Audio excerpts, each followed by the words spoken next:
जय गुरु जी, शुक्राना गुरु जी की प्यारी प्यारी संगत को भी जय गुरु जी। मैं गुरु जी की लाडली बेटी निर्मल। तो संगत जी, अगर आप नए हो तो चैनल को सब्सक्राइब कर लीजिए, क्योंकि जो भी नया सत्संग आएगा सबसे पहले आपके पास आएगा। और सत्संग को सुनकर शेयर अवश्य करें, क्योंकि गुरु महाराज जी ने ये सेवा हम सब संगत के लिए बख्शी हुई है। और संगत जी, अगर आपका भी कोई सत्संग है, गुरु जी की बढ़ैया है, तो आप भी मेरे व्हाट्सएप नंबर होते हैं, आप उस व्हाट्सएप नंबर पर आप अपना सत्संग शेयर कर सकते हैं। ऑडियो या वीडियो या लिख कर भी आप भेज सकते हैं। चलिए सुनते हैं आंटी जी का सत्संग। जय गुरु जी, शुक्राना गुरु जी। मुझे कुछ प्रॉब्लम है, इसलिए मैं ज़्यादा ज़ोर से भी मैं गाना नहीं गा पाती हूँ। मैं बहुत ही आवाज़ में मैं बातें करती हूँ। शुक्राना गुरु जी की कृपा हो तो मैं शायद गाना भी अच्छी तरह से मैं गा पाऊँगी, जैसे मैं पहले गाती थी। शुक्राना गुरु जी का अनंतम अनंतम शुक्राना कि गुरु जी की वजह से आज मैं जो कुछ भी मेरी आवाज़ आ रही है, मेरी सांस चल रही है, वो गुरु जी की रहमत की वजह से है। वरना शायद मैं जी भी नहीं पाती थी, जो हालत मेरी हो गई थी। इसलिए आपका अनंतम अनंतम शुक्राना गुरु जी। जय गुरु जी। आज मैं जिंदा हूँ तो भी मेरे गुरु जी की वजह से। शुक्राना गुरु जी, आपका अनंतम अनंतम शुक्राना। आपके चरणों में मेरा पूरा जीवन, मेरे आज काल आगे चाहे जितनी भी जन्म लो, हर जन्म का शुक्राना आपका चरणों में गुरु जी। सब कुछ समर्पित है, आप संभाल लो सब कुछ मैंने आपको छोड़ दिया गुरु जी। शुक्राना गुरु जी। जय गुरु जी, जय गुरु जी, जय गुरु जी। अनंतम अनंतम अनंतम अनंतम शुक्राना गुरु जी। संगत जी, मेरी सांस की इतनी प्रॉब्लम है कि मेरे बात करने की भी ताकत नहीं थी, ऐसी हालत हो गई थी। मैं सो पाती हूँ ज़्यादा देर तक। मैं सोती हूँ तो जैसे लगता है मेरा सांस रुक जाएंगे, इसलिए मैं उठ के मैं बैठ जाती हूँ। ऐसा होता है ना, कभी कभी बस इतना सफोकेशन होता है, सर्दियों में मुझे इतना पसीना आता है, इतनी घुटन सी महसूस होती है मुझे। पता नहीं, ये धीरे धीरे मेरा ठीक हो रहा है। अभी मैं बातें कर रही हूँ पर मैं बहुत थक गई हूँ, मुझे बहुत प्रॉब्लम हो रही है, इतनी थकान महसूस हो रही है। तो गुरु जी ने कहा कि आहिस्ता आहिस्ता तेरा सब कुछ सही हो जाएगा, तो सिर्फ मेरा शुक्राना करती रहे, तो बातें करती रहे। बात है तो इन लोगों के साथ बातें कर, तो कुछ भी शेयर कर इन लोगों के साथ, तो खुश रहेगी। जो बीमारी है, तेरा दुख है, कष्ट है, तेरे आंसू हैं, सब कुछ इसी में तेरा ठीक हो जाएगा। तो गुरु जी का शुक्राना करते हो। गुरु जी मुझे सुधार रहे हैं, मेरा बीमारी भी ठीक हो रहे हैं। सर्दियों में थोड़ा सा प्रॉब्लम ज़्यादा हो जाता है मुझे इतनी सांस की प्रॉब्लम कि मैं झुक के भी मैं काम ज़्यादातर नहीं कर सकती हूँ, कोई वजन नहीं मैं उठा सकती हूँ, बहुत कुछ प्रॉब्लम है मुझे। है क्या थी, अभी आहिस्ता आहिस्ता सब कुछ ठीक हो रहा है गुरु जी की वजह से।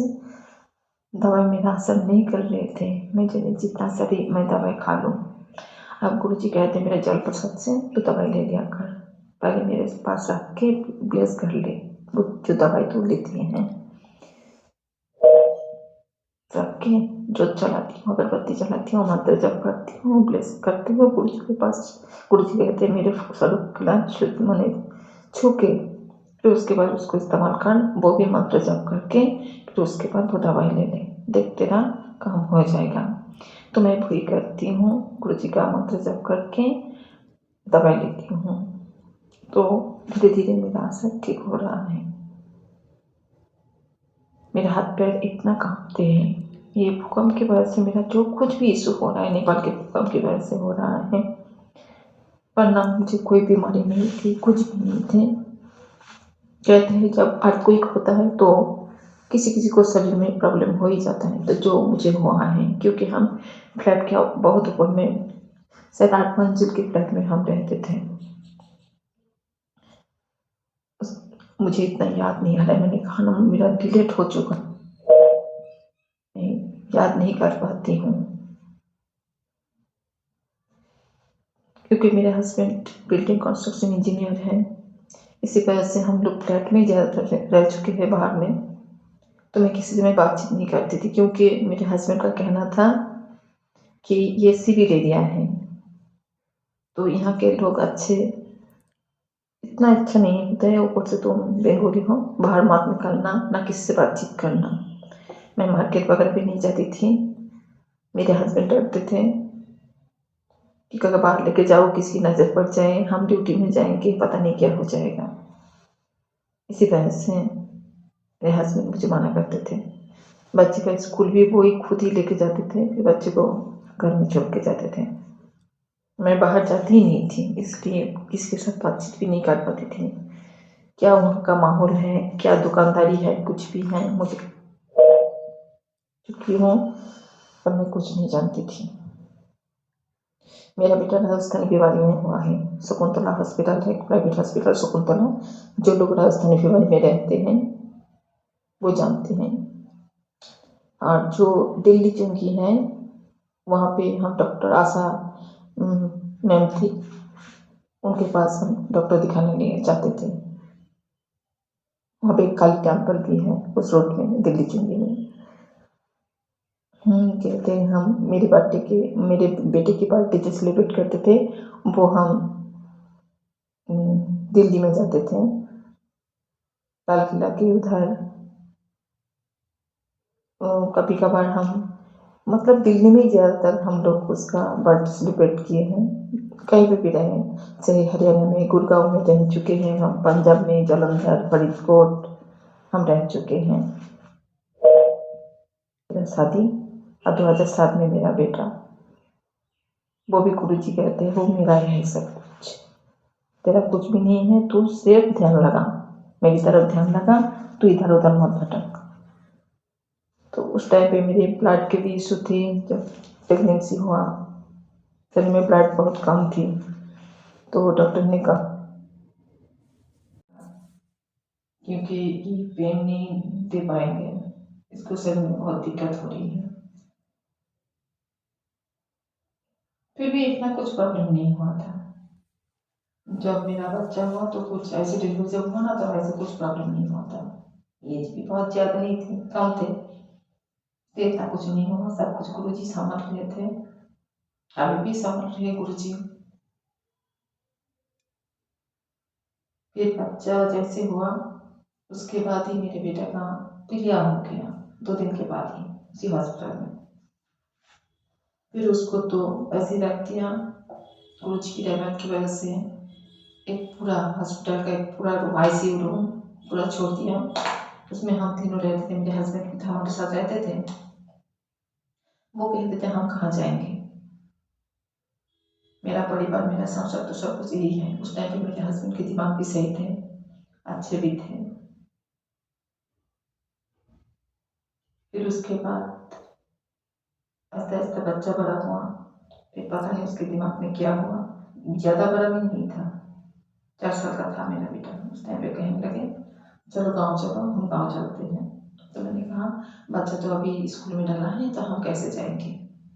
तो कहते नहीं वहाँ पे डाल देंगे, वहाँ पर पढ़ाई लिखाई होगा, यहाँ पे नहीं पढ़ाई लिखाई होगा, तो वहाँ पे लेके चलो, क्योंकि मुझे विदेश जाना है। मैं कहा नहीं तो सऊदी जाना है। अरे क्यों जाओगे, फिर मेरी मम्मी ने मना किया। मेरी मम्मी ने कहा अभी तुम दोनों का एज बहुत कम है, अभी डिस्टेंस अच्छा नहीं है, ऐसे मत जाओ क्योंकि प्रॉब्लम आ जाएगा, क्योंकि अभी बच्चे को भी तुम्हारी ज़रूरत है, उसको भी तुम्हारी ज़रूरत है, मत जाओ। मेरी मम्मी ने बहुत कुछ मना किया, फिर भी नहीं सुनी। उसको जाना पड़ेगा, वो जाएगा। फिर वो गए, वहाँ पे जाके देखा, सऊदी जब चले गए मुझे गाँव में छोड़ के, फिर वहाँ पे उनके पास काफ़ी सारे पैसा आ गया।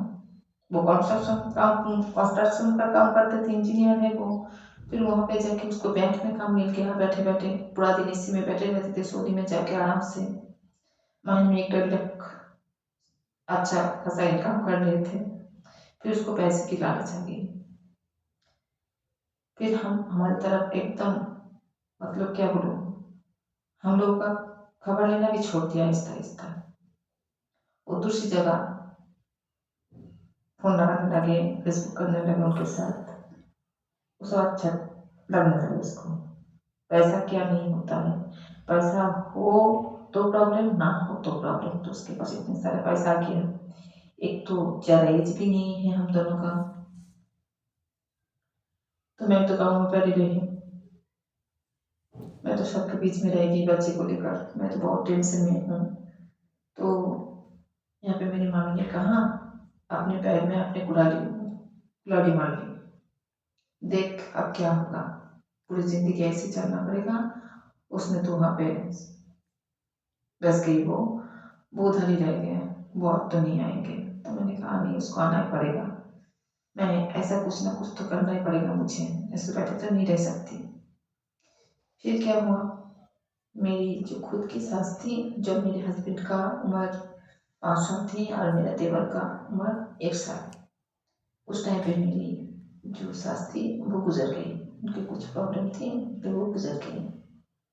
फिर मेरे ससुर जी ने दूसरी शादी की थी, तो जो दूसरी सास थी वो इन दोनों बेटों को नहीं देखती थी, सौत है, नहीं देखती थी इन दोनों बेटों को।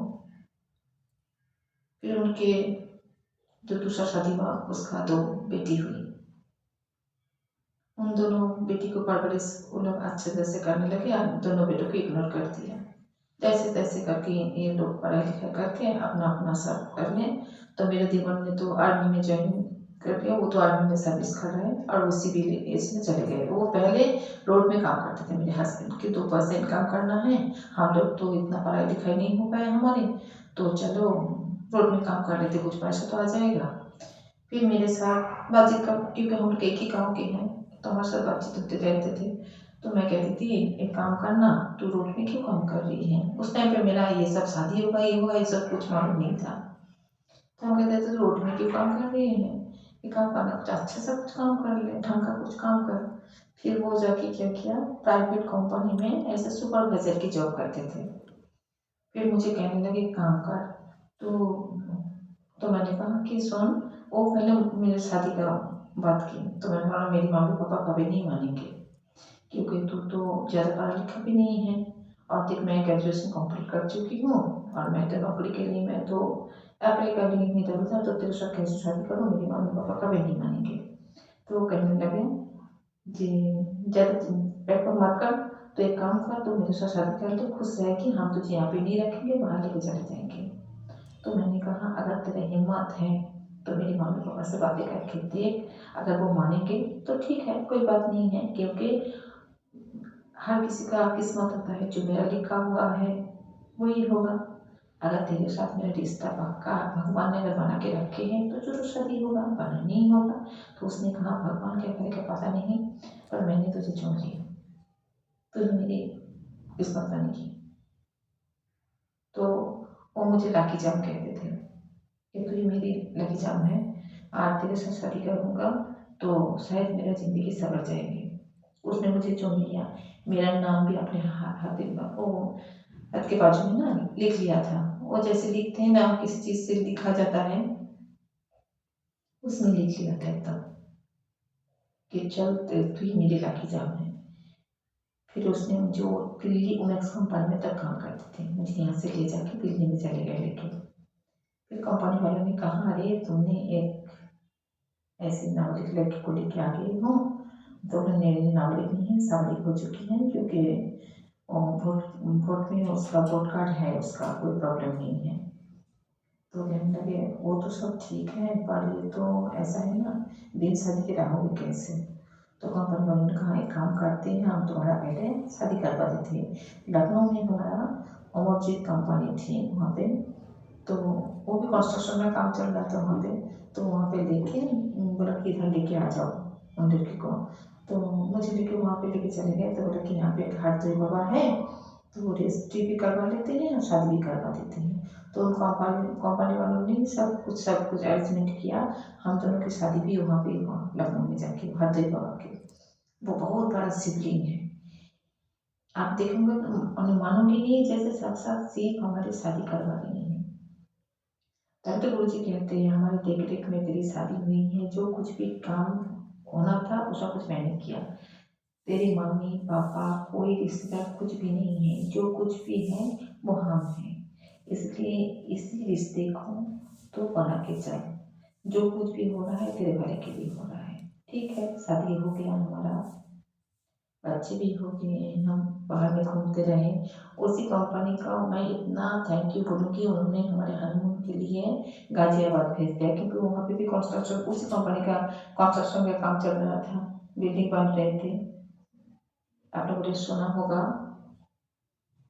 इन क्या बोलते गाजियाबाद में अमरजीत कंपनी, अगर कोई जानते होंगे तो उनको पता चलेगा, अमरजीत कंपनी का वहाँ पे काम चल रहा था।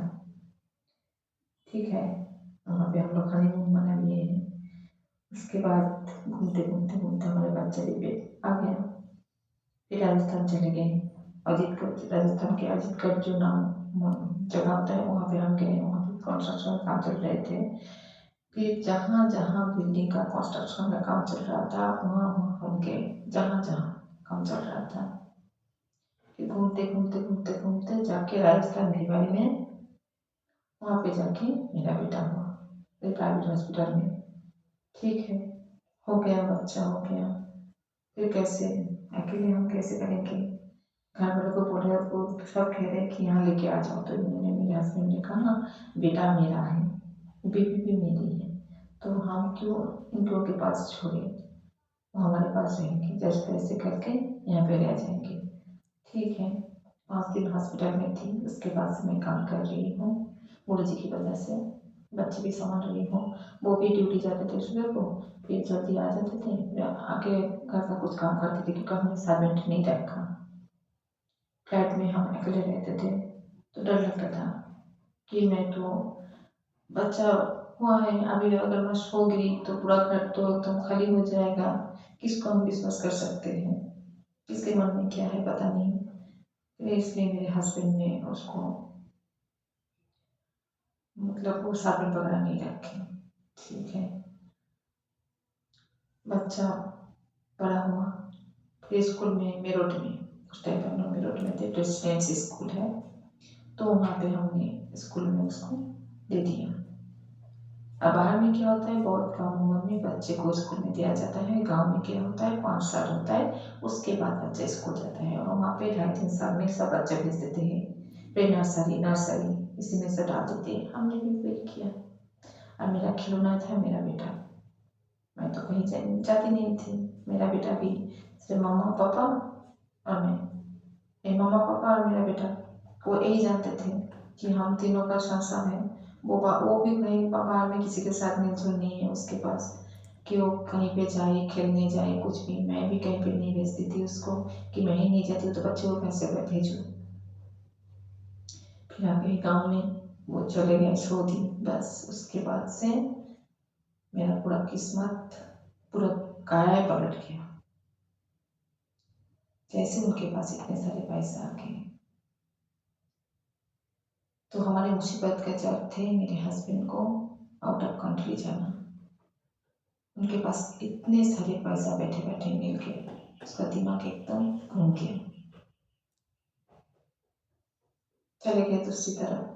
तो गुरु जी ने कहा उसका दिमाग मैंने ठीक कर दिया, वो फिर से वापस आ रहा है। अभी मैंने कांटेक्ट किया, टेलीफोन वगैरह करते हैं, पता नहीं अभी कितना सही हुआ है, वो तो गुरु जी जानते हैं। आहिस्ता आहिस्ता सही हो रहा है, आ रहा है, वापस आ रहा है, आहिस्ता आहिस्ता हो जाएगा। जब गुरु जी है साथ में तो सब कुछ हो जाएगा। तो शुक्राना गुरु जी आपका, अनंतम अनंतम शुक्राना। ये थी हमारी लाइफ की जर्नी। अब जो होगा गुरु जी की, सब कुछ गुरु जी की जर्नी है, हमारी कुछ नहीं है, तो आगे भी गुरु जी की वजह से सब कुछ होगा। शुक्राना गुरु जी, अनंतम अनंतम शुक्राना। अगर गुरु जी ना होते, मैं बार बार कहूँगी, गुरु जी अगर लाइफ पे हमारे ना होते, हमारे हाथ ना पकड़ते, उनका हाथ हमारे सिर के ऊपर ना रहते, तो हम कुछ नहीं कर पाते। सब कुछ हो रहा है गुरु जी की वजह से। देखिए, मैं इतने दिन में सत्संग सुन रही हूँ, कर रही हूँ, मेरे ये सब चीज़ डिलीट हो गया था। मैंने कहा ना, मेरा डिलीट हो गया था। कैसे शादी हुआ, जब मुझे कुछ याद नहीं था, मैंने बेटे को कैसे पाला, मुझे कुछ नहीं याद था। बस बेटा बड़ा हो गया, इतना पता नहीं, वो सब कुछ भी मुझे याद नहीं आ रहा था कि कैसे क्या हो रहा था। इतनी प्रॉब्लम थे, अब सब कुछ सही हो रहा है। सॉरी संगत जी, क्योंकि मुझे बोलने में दिक्कत है, फिर भी मैं कोशिश करती हूँ। आप लोग मुझे माफ़ कर देना, मुझे गुरु जी आप भी मुझे माफ़ कर देना। जय गुरु जी, शुक्राना गुरु जी आपका। ओम नमः शिवाय, ओम नमः शिवाय, ओम नमः शिवाय। हमें और जीने की चाहत ना होती अगर तुम ना होते, अगर तुम ना होते। हमें और जीने की चाहत ना होती अगर तुम ना होते, अगर तुम ना होते। मैं आशा की लहरिया न रहे भी रोती अगर तुम ना होते, अगर तुम ना होते। जय गुरु जी, शुक्र न गुरु जी, अनंतम अनंतम शुक्र न गुरु जी आपका, दिल से आत्मा से। गुरु जी, दिन आपका, रात आपका, सुबह आपका, शाम आपका, सब कुछ आपका गुरु जी। सर्वत्र भला हो, सर्वत्र भला हो। नानक नाम जपते कला तेरे बने सर्वत्र भला, नानक नाम जपते कला तेरे बने सर्वत्र भला। जय गुरु जी, जय गुरु जी, जय गुरु जी। शुक्राना शुक्राना शुक्राना गुरु जी, अनंतम अनंतम कोटि शुक्राना गुरु जी आपके चरण कमल में मेरा सत कोटि प्रणाम गुरु जी, सत कोटि प्रणाम। गुरु जी, हम कहाँ थे, कहाँ आ गए हैं। आज हमारे जीवन पे भगवान का वखन चल रहा है, इसका मतलब हम लोग बहुत सही चल रहे हैं। पूरा संगत परिवार इतना शुक्र मनाओ कि हमारे जीवन पे भगवान का नाम का वखन चल रहा है। हम लोग भगवान के नाम बोल पा रहे हैं, यही सब कुछ है। ये बहुत बड़ी बात है। मतलब भगवान का जब हम गुणगान कर रहे हैं, मतलब भगवान हमारे साथ है। जय गुरु जी, शुक्राना गुरु जी, मेरी सांस के लिए शुक्राना गुरु जी, अनंतम अनंतम शुक्राना गुरु जी। मेरी सांस है तो मैं हूँ, मेरे गुरु जी है तो मेरी सांस है। जय गुरु जी, शुक्राना शुक्राना शुक्राना शुक्राना गुरु जी, अनंतम अनंतम शुक्राना गुरु जी। ऐसे ही बना के रखो गुरु जी, सर्वत्र भला, सर्वत्र भला, सर्वत्र भला गुरु जी। बहुत कुछ शुक्राना गुरु जी, बहुत कुछ शुक्राना। चलो सुनते हैं अगला सत्संग। गुरु जी, शुक्राना गुरु जी, अनंतम अनंतम शुक्राना गुरु पाम। ओम नमः शिवाय, शिव जी सदा सहाय। ओम नमः शिवाय, गुरु जी सदा सहाय। गुरु जी का आज मैसेज आया था कि मैंने तुझे इतना कुछ बख्शा लेकिन तूने दिल से शुक्राना नहीं किया, तो आज मैं दिल से शुक्राना करना चाहती हूँ। देखो ये तो भाव है कि और महाराज ही समझ सकते हैं। मैं तो अपने भाव को खुद नहीं समझ पाती कि मैं सही भी जा रही हूँ या मैं गलत जा रही हूँ। महाराज ही मुझे गाइड करते हैं, मेरे को तो अपना ही नहीं पता चलता कि मैं सही हूँ या गलत। और आज मालिक का शुक्र है ना, मालिक ने आज मुझे सत्संग में बुलाया। गुरु का बहुत बहुत शुक्रिया, आपका बहुत प्यारा सत्संग था। महाराज की प्रेजेंस वहाँ पे फील हुई थी, इतना प्यारा सत्संग था। आज आराम से शांति से बहुत मतलब 2 घंटे गुरु जी के पास बैठी, गुरु जी से बातें करी, बहुत सारी दिल खोल के बातें करी। बस उनकी आंखों में देखते नहीं मैंने महाराज को बोला, बस आप मुझे देखो और मैं आपको देखूंगी। और बहुत बहुत सारी महाराज के साथ मैंने बातें करी। बहुत अच्छा प्यारा सत्संग था महाराज, बहुत अच्छा लगा। ऐसे बुलाते रहा करो। और आपका बहुत शुक्रिया मालिक, सत्संग में बुलाने के लिए बहुत बहुत शुक्रिया। मैं नहीं जा पाती, मेरा बेटा है छोटा 2 साल का, तो फिर वो नहीं बैठ पाता 2 घंटे, तो 1 घंटा तो मैनेज हो जाता है, लेकिन 2 घंटे में फिर सभी संगत परेशान हो जाती है तो अच्छा नहीं लगता। इस वजह से मैं सत्संग में नहीं जा पाती हूँ। लेकिन क्योंकि दिन का होता है तो मैं चली जाती हूँ। आज 12 बजे से धोखा था तो मैं चली गई थी। तो गुरु का बहुत बहुत शुक्रिया, बहुत अच्छा लगा, बहुत पीसफुल था, बहुत रिलैक्स। मैं खुश, इतनी खुश हूँ ना सत्संग अटेंड करके, मैं आपको बता नहीं सकती। तो मालिक का बहुत बहुत शुक्रिया। मुझे ऐसा लग रहा है शायद मैं अपनी सारी नेगेटिविटी वही मालिक के चरणों में छोड़ के आ गई हूँ। मुझे बहुत बहुत लाइट एकदम लग रहा है। और आज गुरु जी का मैसेज आया था कि कुछ उपाय करने के लिए बोला था महाराज ने कि मेरे जल प्रसाद में नींबू निचोड़ के पीना, मेरे स्वरूप के सामने बैठ के। तो मैंने वो किया और मैंने नहीं किया, सॉरी, गुरु जी ने करवाया मेरे से, मैं तो कुछ भी नहीं हूँ। और दाल चावल में नींबू डाल के खाने के लिए कहा था गुरु जी ने, और 2 इलायची गुरु जी के स्वरूप से टच करा के 7 बार मंत्र जाप करके वो खाने के लिए कहा था गुरु जी ने। तो मैंने अभी किए हैं। गुरु जी के बहुत प्यारे मैसेज आ रहे हैं कि 3 दिन से मिलने वाली देखो गुरु का बहुत बहुत शुक्रिया। आपकी ब्लेसिंग हर वेले हर पल मेरे साथ है, उसके लिए आपका बहुत शुक्रिया मालिक। बहुत, आप तो हर घड़ी मेरे साथ हो, मेरी सांसों में हो, बसे हो आप तो, है ना। तो बहुत बहुत शुक्रिया। दिल में मैं हमेशा महाराज को फील करती हूँ, हमेशा उन्हें वहाँ बिठाने की कोशिश करती हूँ। उससे पहले अपने दिल को बिल्कुल साफ कर लेना चाहती हूँ कि कोई गंदगी वहाँ ना रहे, बिल्कुल प्योर हार्ट, और जहाँ महाराज बैठ सके, और फिर मैं उनके साथ अपनी बातें जो है वो शुरू करूँ।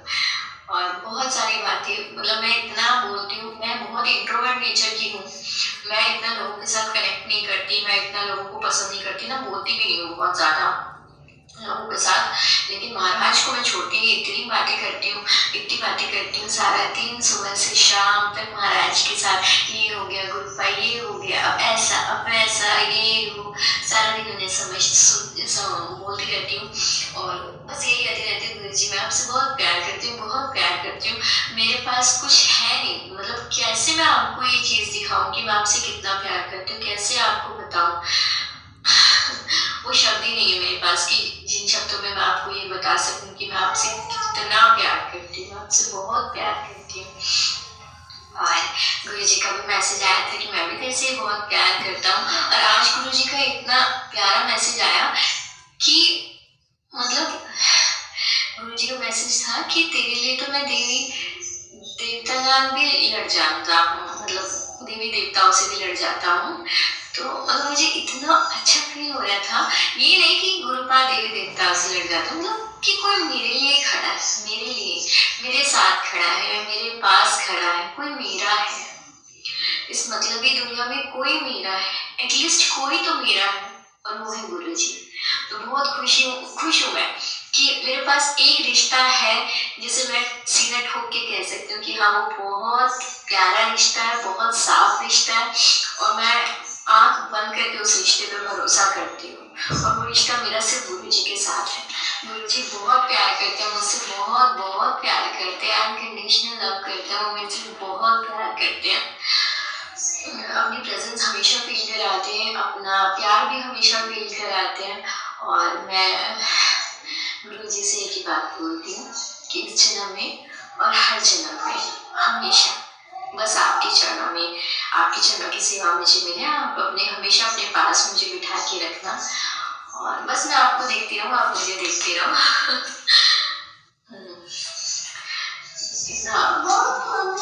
प्यार तो आप एक्सप्रेस कर ही नहीं सकते, उसको तो कोई शब्द ही नहीं है कि आप कभी फील को आप कर सकें। और आज गुरु जी की बहुत सारी ब्लेसिंग्स फील हुई सत्संग में, और एक सत्संग और मैं शेयर करना चाहूँगी कि मेरे पैरों में बहुत दर्द था, पहले बहुत ज़्यादा दर्द था। तो उपाय गुरु जी बताते, लेकिन मैं उनकी नारायण बेटी हूँ, थोड़ा सा तो नहीं कर पाती। अभी तो गुरु जी ने काढ़ा का प्रसाद, जो है काढ़ा बना के पीने के लिए बोला हफ्ते में 3 दिन। तो एक दिन पिया है, फिर डेली भूल जाती हूँ, नहा धो के तैयार हो जाती हूँ, ब्रेकफास्ट का टाइम हो जाता है, तब याद आता है, और खाली पेट पीना होता है। तो बड़ी दिक्कत हो रही है महाराज, थोड़ा सा आप भी याद दिला दिया करो, नहीं तो आपको पता ही है कि मैं तो बिल्कुल पूरा करूँगी। इतने सारे मतलब उपाय इतने सारे बता देते ना महाराज की, कौन सा करूँ कौन सा नहीं करूँ वही भूल जाती हूँ मैं। तो आपको ही कराना है हाथ पकड़ के, नहीं तो आपको पता है अपनी बेटी का दिमाग तो ओवर थिंकिंग के सिवा कहीं चलता ही नहीं।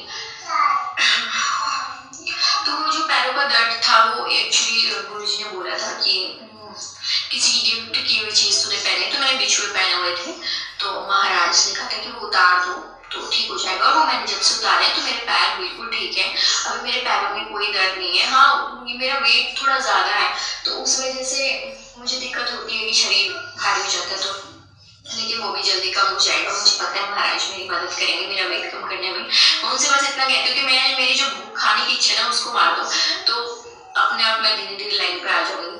देखो कब सुनते हैं महाराज, जब उनकी मर्जी होगी। तो बस शुक्रिया मालिक का इतना सब कुछ दिया। अपने पति की तरफ से, अपने परिवार की तरफ से भी मैं मालिक का बहुत शुक्रिया करती हूँ। अपनी मम्मी की तरफ से बहुत शुक्रिया करती हूँ, क्योंकि मैसेज आ रहे थे महाराज जी की तेरी मम्मी को मैंने ब्लेस कर दिया, उनको बोल की टेंशन ना ले और मंत्र जाप करें, मैं उनकी बीमारी को छोटे में काट दूंगा। गुरुपा आपका बहुत बहुत शुक्रिया। मेरी मम्मी की साइड से मैं आपको शुक्रिया बोलती हूँ, दिल से शुक्रिया बोलती हूँ कि आपने मेरे मायके को भी इतना संभाला हुआ, मेरे परिवार को इतना संभाला हुआ, आप सबके लिए इतना कर रहे हैं। और बस अपना हाथ हमेशा हमारे सिर पे रखिए, परिवार पे रखिए, हमेशा अनसन बने रहिए। और मुझे तो आपकी हमेशा ब्लेसिंग चाहिए, आपकी याद मुझे हमेशा आती है, हर पल आती है, तो ऐसी मेरी यादों में बने रहिएगा, कभी मुझे अपने से दूर नहीं करना। बस आपको हमेशा याद रखूं, हमेशा आपको याद करूं महाराज, हमेशा। जय गुरु जी, शुक्राना गुरु जी, अनंतम अनंतम शुक्राना गुरुपा।